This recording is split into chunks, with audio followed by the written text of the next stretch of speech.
In this video, I want to dive into the method of least squares. It's something we talked about earlier, but now we want to really use this method and dwell at its purpose and how we actually do it manually. So the idea is that we have some data, and it does not have to be linear data. We can just have any kind of data, and we want to model this data using some kind of mathematical model. Maybe this is not actually the best fit. Do something else here. Something like that. So let's say this is our model, and how do we arrive at this? How do we know that this is the best fit to these data? Well, it goes back to Gauss, who showed that one very good way of fitting a curve to data is to minimizing those vertical distances that we have between the model curve and the observations. I won't draw all of them, but here some of them are.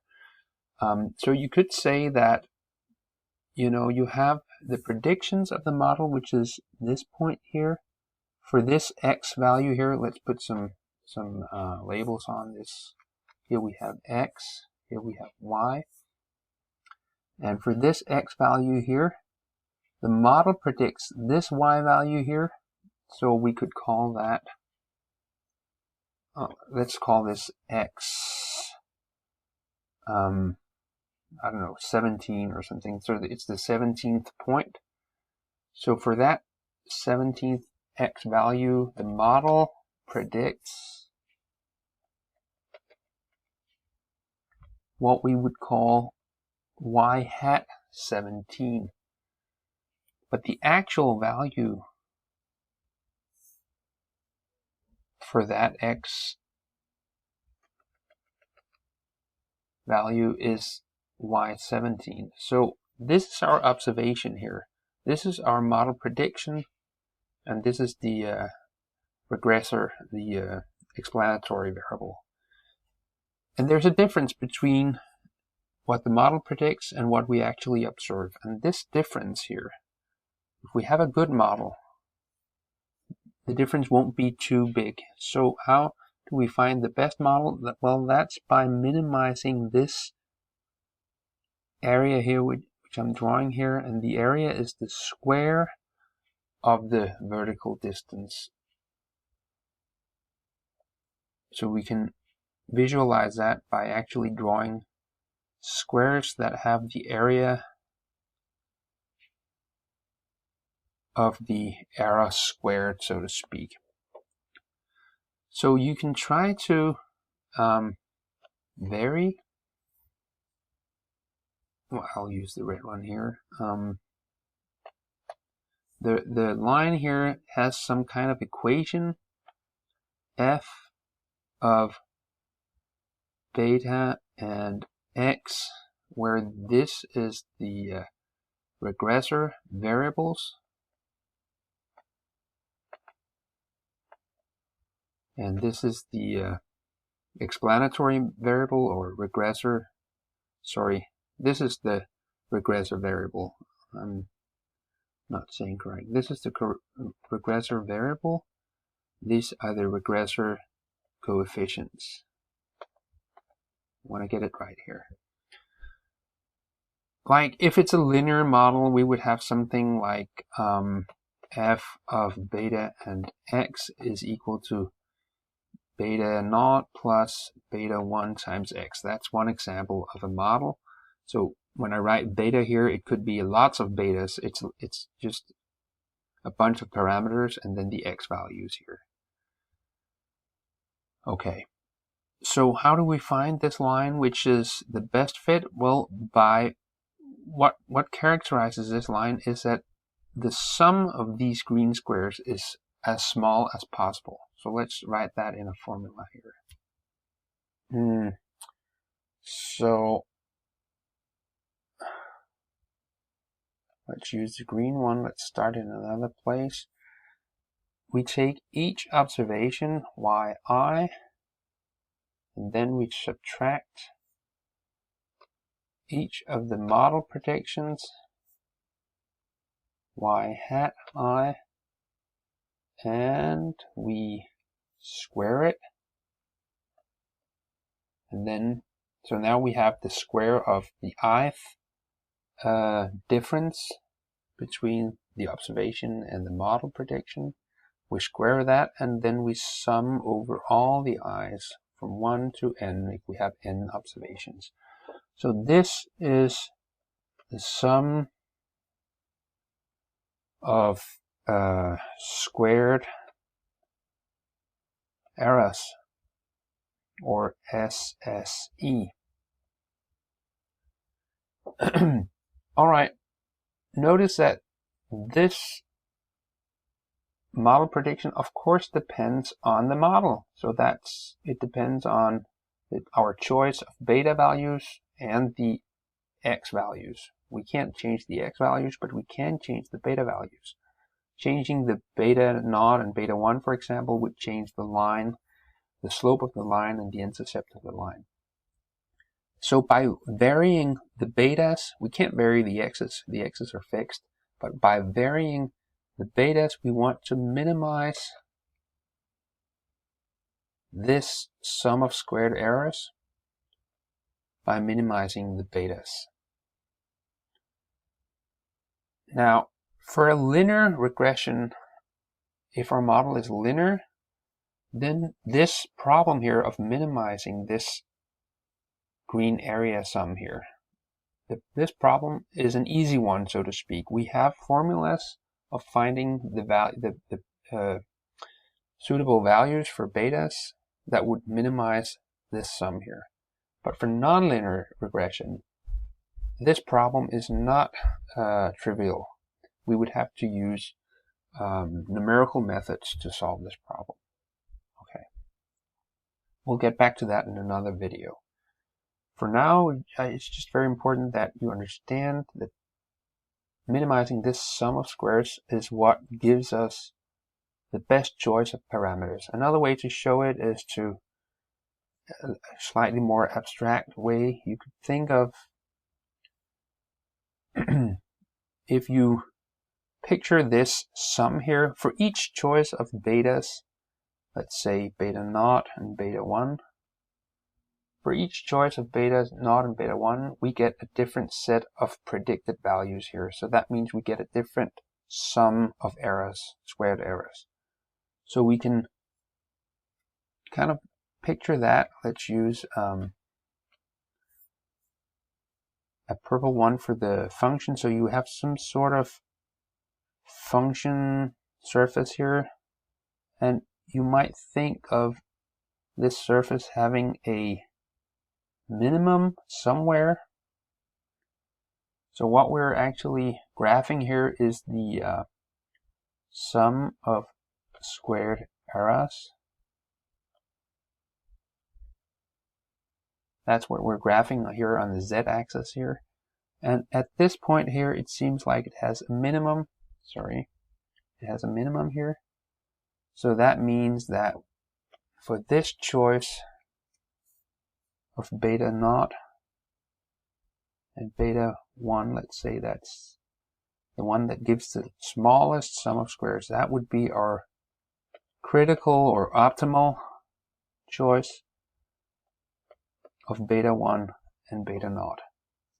And that would give us the best fit in the case of a linear, let's say it's a linear, it doesn't have to be, but a linear regression. It could be a nonlinear.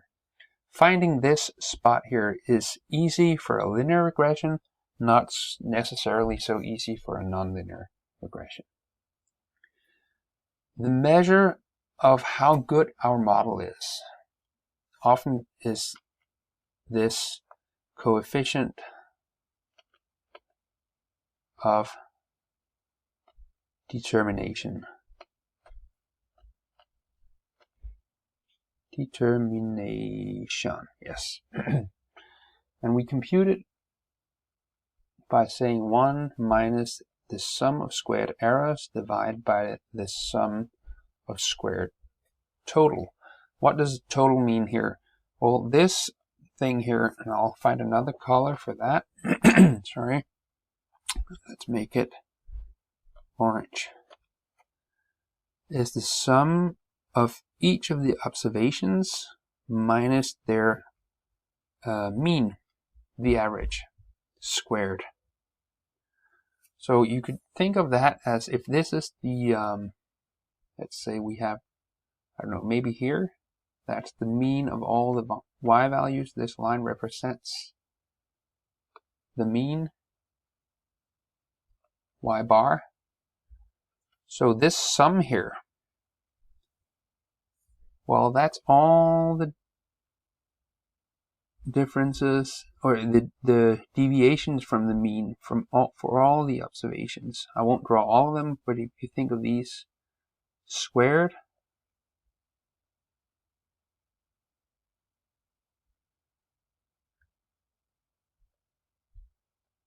so all the orange areas here represent the observations deviation from their own mean. So it's some sort of total variation, you could say. Variation. Not spelling very good today. The total variation in the y values. So, so to speak, this coefficient of determination gives us, and I shouldn't use that color for that, sorry, I should use, I don't know, I'll use the black one. So this is the, you could say the unexplained, because that's the part of the variation in the y values that our model cannot explain, so that's the green one. So it should be green, I guess. This one. The green areas here, that's the unexplained variation, and the orange areas here, that's the total variation. So dividing those two gives us kind of the fraction of unexplained variation. And so 1 minus that must be the fraction which is actually explained by the model. So that's why we call it the coefficient of determination. There's a final figure that I would like to talk about, and that's, we'll go back to black here. That's what we call the regression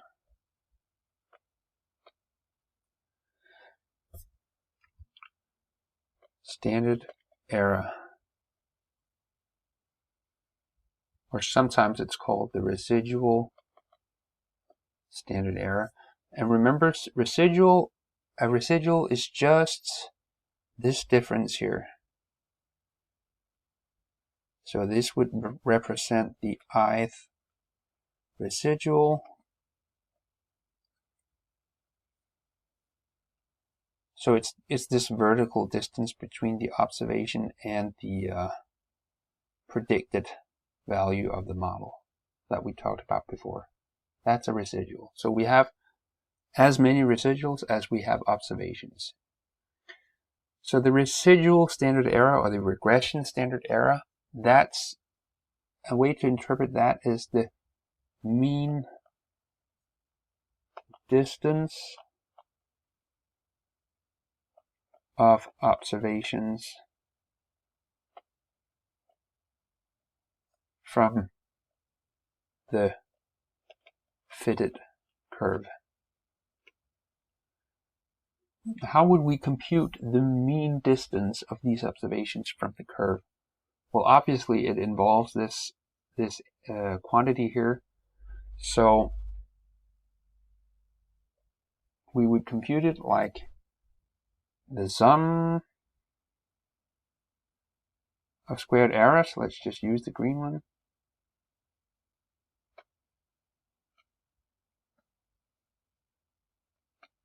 The sum of squared errors, and then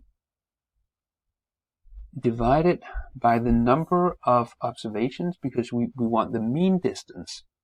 This is kind of the total distance. Well, it's total squared distance. So we divide it by the number of observations but we need to subtract the number of parameters, in our model. I'll get back to why that is. So this is the squared distance divided by the number of observations. So it's kind of the mean squared distance. So we have to take the square root to get the mean distance. So you could call this the standard deviation of the residuals. That's another way of putting it. So that's an important number too. It tells you, you can interpret it like it's kind of the average distance of the observations from the curve. Why do we subtract p here? So p is the number of parameters in our model. In this case, it would be 1, 2. Well, that's because we did use our data twice in order, if we have this model here, we used the data twice to compute beta naught and beta 1. So that means we're using 2 degrees of freedom of our data here. And we have to subtract that here, because if we don't, we would be underestimating the distance here, the mean distance of the data from the curve here. Why is that? Well, you can prove that, but that's how it is. So in order not to underestimate the distance, we have to reduce the number of degrees of freedom, because we used up 2 of them in this case, or in general, as many as we have parameters in our model. All right, let's try to do this in Excel. Here we have an example of some data for a molar fraction of chloromethane in a solution and the partial pressure that it exerts above the solution. And we believe there's a model, there's a relationship between these two variables, y equals beta naught times x. So it's a simple linear relationship. We'd like to find the best model, that is the best value of beta naught, so that x and y match this relationship here. And let's just try to plot. That's always a good idea. Plot the data. Choose my data here. X values. I'm going quickly through this because this is not the point of this video here. So this is what it looks like. It looks linear, you have to say that. And just minimize this. In order to find the best value of beta naught, and I want to do it manually this time, I don't want to use Excel's automation. So I need to compute the sum of squared errors, and then I want to minimize that number by varying the beta naught coefficient, right?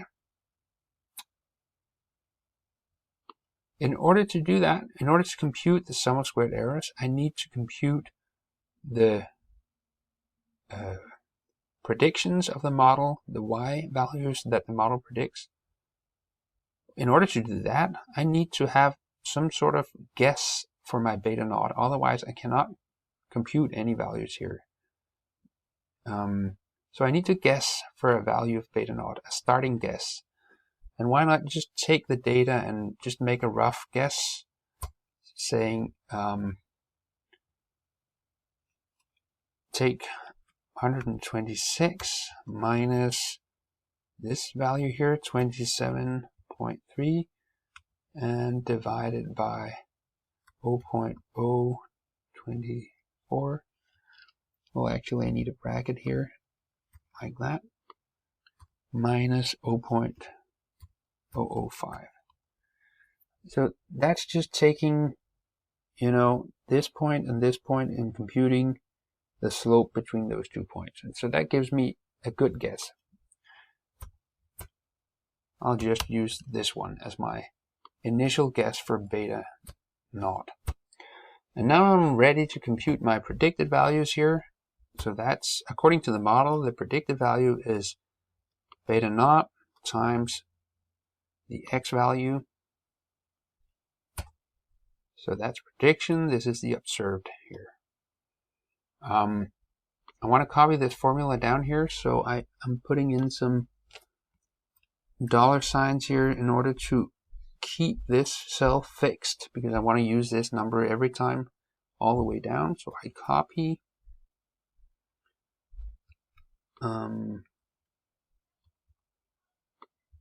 up like that, and then we have the predicted values here.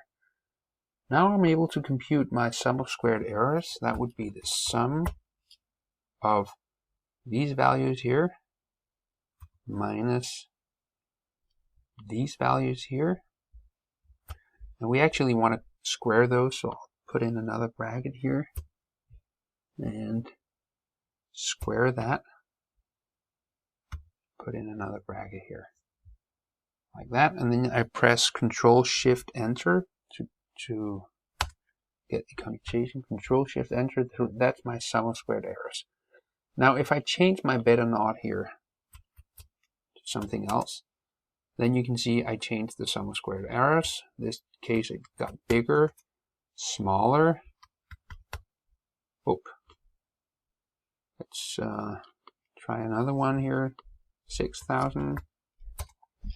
Bigger again. So it's probably somewhere around 5,000, like I estimated.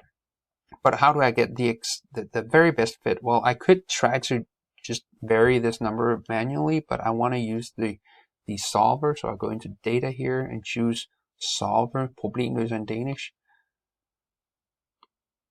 And I have to give it my objective. My objective here is this number here. This is the one I want to optimize. How do I want to optimize this? Well, I want to minimize it. How do I want to minimize it? Well, by varying this number here, right? And then I hit solve. And Excel comes up with the solution 5,287. So that's the best value of beta naught. That gives me a sum of squared errors 2.5. That's the smallest I can get. So notice I have to give it a starting value. That's the better a starting value I give it, the better solution I will get. And this method applies to nonlinear models as well. I can compute the coefficient of determination. That's 1 minus the sum of squared errors divided by the sum of total errors. Maybe we should compute that first.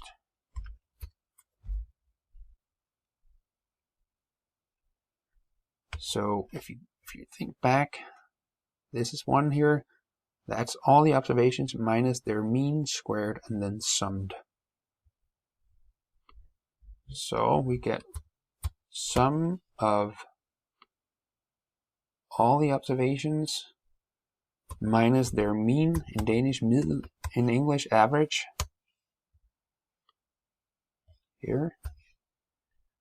And we want to square that, so I'll put in another bracket up here and square it like that. Close the bracket, and then I hit Control Shift Enter.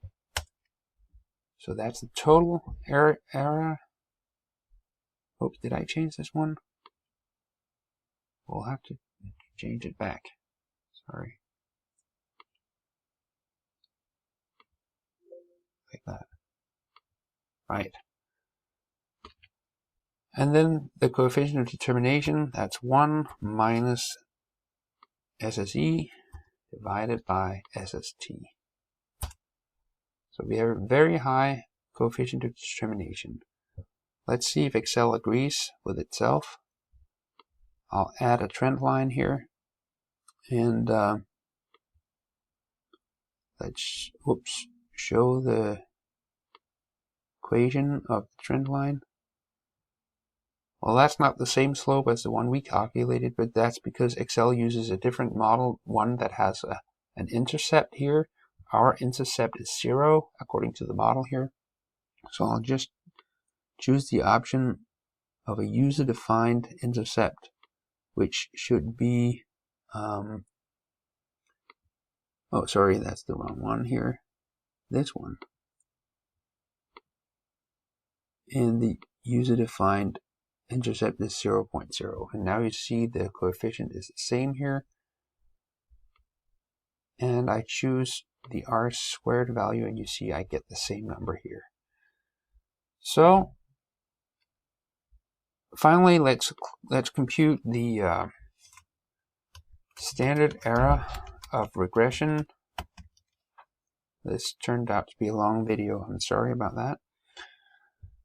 So that's just the sum of, let's just go back and look at so the formula is the square root of the sum of squared errors divided by n minus p. Right.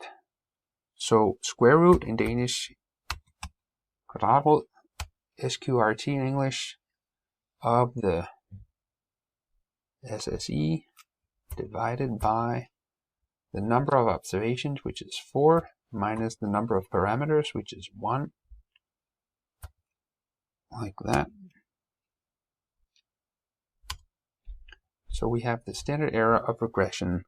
So that's the mean distance between our line here and the points that you have here, the observations.